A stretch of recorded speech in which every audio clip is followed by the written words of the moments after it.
Question for you. If an agent came to you and said, hey, I have an account. I've had that account for 5 years in a row. And every year, this probate attorney has given the agent 7 closings every single year. Each transaction was $3,500 from that one source. Thus, the agent was making about $24,500 a year for, let's say, 7 years in a row. And they came to you and said, hey, we're relocating out of state and we'd like $42,000 for our account that has generated 24.5 for 7 years in a row, or 3 years in a row, something consistent. And they wanted a referral fee from you until 25% until the 42,000 was paid off. Would you walk away from that opportunity or seize it? I've interviewed over 700 agents across the United States. 100% of those agents said, if I could get guaranteed business coming in and there's a referral fee of 25%, and it's from a single source, that means prospecting is done, marketing is done, everything's done. Why? Because you have a single source. Let's take a second example. You get one retirement home or divorce attorney, and you get 7 closings a year, because that's the historical performance of what we call an account. When you find an influential advisor, a divorce attorney is an influential advisor. So is a probate attorney. So is a person at a retirement home. So is a person, is a property manager.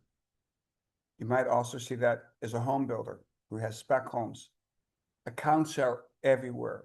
We're surrounded by influential advisors, which we call the Golden Goose. Everybody wants at least one Golden Goose.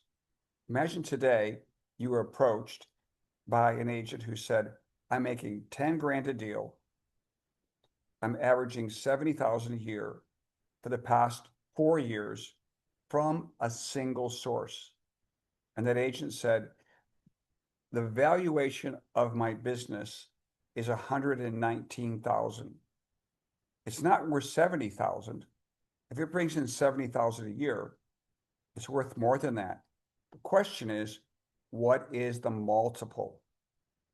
If you look up business valuations, which most realtors don't, because in my licensing since 1985, I only know of 2 agents, I'm sure there's more, but I only know of 2 agents that sold their business to somebody else because they had accounts. And that's people that I bought when they had Deutsche Financial Services, a global account out of St. Louis. When I gave them a down payment, they wanted 100 grand.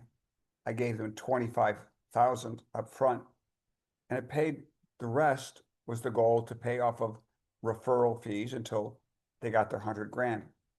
But in our example here, one probate attorney or one divorce attorney, 7 closings a year.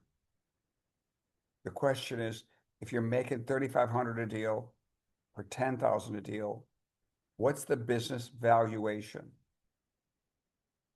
Everything depends on what's your average sale price, your average commission that's earned on each transaction to come up with your business valuation. So what's your business worth today? How many referral sources do you have, single sources, in your CRM?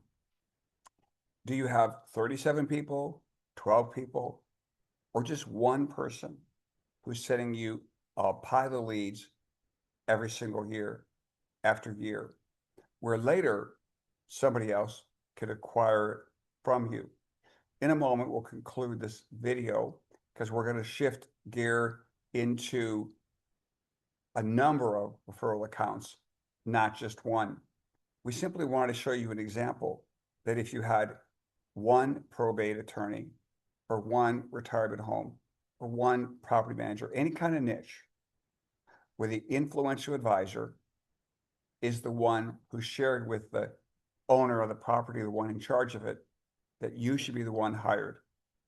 If you just get one account, look at what it could do for you, not just on monthly cash flow, no more ups and downs, but rather not only monthly cash flow, but also something that gives you something to sell.